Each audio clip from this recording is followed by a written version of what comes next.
pas simplement une défiscalisation, mais c'est la possibilité de flécher aussi l'impôt vers quelque chose qui correspond à nos choix.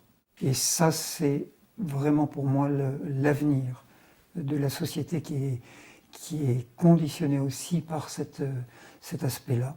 C'est-à-dire que je puisse orienter mon impôt, ma contribution au fond, vers des projets qui me semblent aller dans le sens des choix éthiques que j'ai.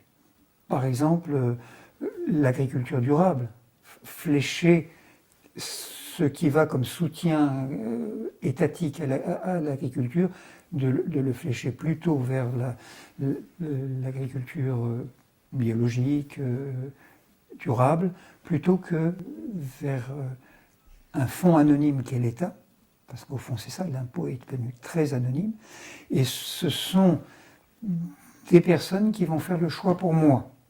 Peut-être qu'ils feront le bon choix, mais peut-être que ce n'est pas du tout ce que j'ai envie pour le futur de la société.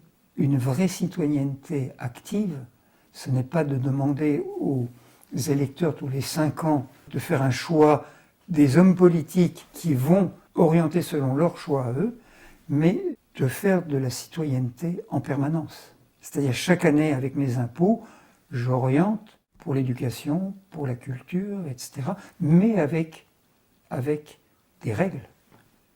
Pas n'importe comment, bien sûr. Ça, il faudrait le regarder beaucoup plus en détail pour éviter de créer d'autres dérives que celles qu'on prétend empêcher, justement.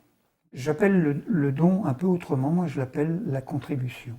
La contribution, c'était le mot qui était employé dans les impôts. On parlait des contributions directes et indirectes. Mais avec la généralisation du mot impôt, imposé, on se retrouve dans quelque chose qui ne donne pas envie. Mais si j'ai l'impression de contribuer, alors le geste du cœur vient plus facilement. Et si on réalise que la contribution n'a pas nécessairement besoin de passer par tout un appareil d'État et donc par l'impôt, alors on peut retrouver un chemin libre de dire qu'est-ce que je veux financer par mes contributions, et je choisis. Et je peux dire, voilà, un lieu comme la Talvère, j'ai envie de le financer parce que je vois que là, il y a une approche nouvelle des rencontres sociales et des rencontres culturelles. Et ça me donne envie de donner de l'argent pour ça.